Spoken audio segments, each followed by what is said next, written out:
भारतीय स्पिनर के सामने एक बार फिर लाचार नजर आई वेस्टइंडीज की बल्लेबाजी क्रम। लगातार भारतीय गेंदबाजों के धमाके के बीच पूरन ने भी बोला धावा, लेकिन लगातार विकेट चटकाकर गेंदबाजों ने पूरन को भी डराया। तो कैसा रहा टी20 के पहले मुकाबले में वेस्टइंडीज के बल्लेबाज और भारतीय गेंदबाजों के बीच का घमासान, बताएंगे आपको। तो जानने के लिए अंत तक बने रहे हमारे साथ। टेस्ट और वनडे के बाद भारत और वेस्टइंडीज के बीच पहला टी20 मुकाबला ब्रायन लारा स्टेडियम में खेला गया, जहां युवा खिलाड़ियों के साथ मैच में उतरी भारतीय टीम ने टॉस गंवा दिया और पहले गेंदबाजी करने के लिए मैदान में उतरे, जहां लंबे समय के बाद टीम में कमबैक कर रहे अर्शदीप सिंह को गेंदबाजी की शुरुआत करने की कमान सौंपी गई। वहीं वेस्टइंडीज की तरफ से उनकी इनिंग की शुरुआत करने मैदान पर ब्रैडन किंग और कायल मायर्स आए थे। बल्लेबाजों ने आते ही अर्शदीप सिंह को आड़े हाथों लेना शुरू कर दिया और पहले ही कुछ ओवर में ये जता दिया कि इस फॉर्मेट के तो हम सिकंदर हैं। लेकिन सिकंदर की बादशाह ज्यादा देर तक चली नहीं और भारतीय कप्तानों ने तेज गेंदबाजों की हो रही पिटाई को देखते हुए स्पिन गेंदबाजी को अटैक पर लगाया और आते ही स्पिन गेंदबाजों ने वेस्टइंडीज के बल्लेबाजों को अपनी फिरकी पर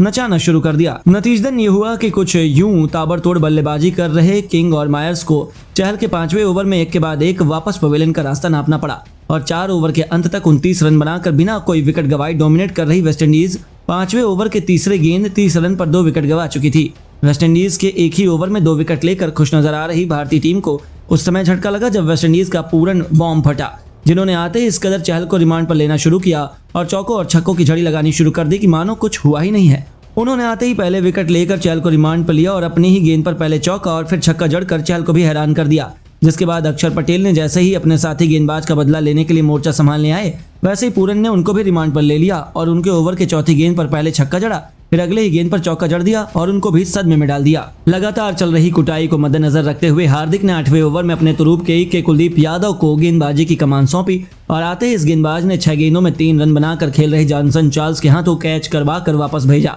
ऐसे में आपको बता दें, चार्ल्स के इस मैच को तिलक वर्मा ने खूबसूरती से किया और सबको अपने कैच से हैरान कर दिया। और चार्ल्स के विकेट के तौर पर जहां भारतीय टीम ने 8 ओवर के खत्म होने तक 3 विकेट ले लिए, वहीं इसी ओवर के समाप्ति तक वेस्टइंडीज ने निकोलस पूरन के ताबड़तोड़ बल्लेबाजी की बदौलत 61 रन बना लिए। वहीं क्रीज पर मौजूद थे निकोलस पूरन और वेस्टइंडीज के कप्तान रोमन पॉवेल। गेंदबाजी में बदलाव और चार्ल्स के गए विकेट ने वेस्टइंडीज को थोड़ा झटका दिया और निकोलस पूरन ने भी कप्तान के साथ मिलकर थोड़ा धीरे खेलने का सोचा, ताकि उनकी हालत उसी तरह की न हो जाए जैसे वनडे और टेस्ट में हुई थी। हालांकि कप्तान ने कप्तान के ऊपर धावा जरूर बोला और चौका भी बटोरा, जो लगभग 5 ओवर के बाद आया था और यही कारण रहा कि 200 की तरफ बढ़ रही वेस्टइंडीज की पारी भारतीय गेंदबाजों के बेहतरीन गेंदबाजी की बदौलत 15 ओवर के बाद निर्धारित ओवरों में 150 से 180 तक पहुंचने में कामयाब होती नजर आ रही थी, जिसके पीछे का सबसे बड़ा कारण भारतीय कप्तान का वो विकेट था जिसको अपने नाम करने के लिए उन्होंने वेस्टइंडीज की घातक बल्लेबाज निकोलस पूरन को तिलक वर्मा के हाथों कैच करवा कर वापस भेजा था। निकोलस पूरन ने 34 गेंदों में 2 चौके और 2 गगन चुंबी छक्के की बदौलत 41 रन बनाने में कामयाबी हासिल कर ली। ऐसे में देखना दिलचस्प होने वाला था कि क्या वेस्टइंडीज टी20 में भारत के सामने अपनी बादशाहत कायम रख पाने में कामयाब हो पाती है या नहीं।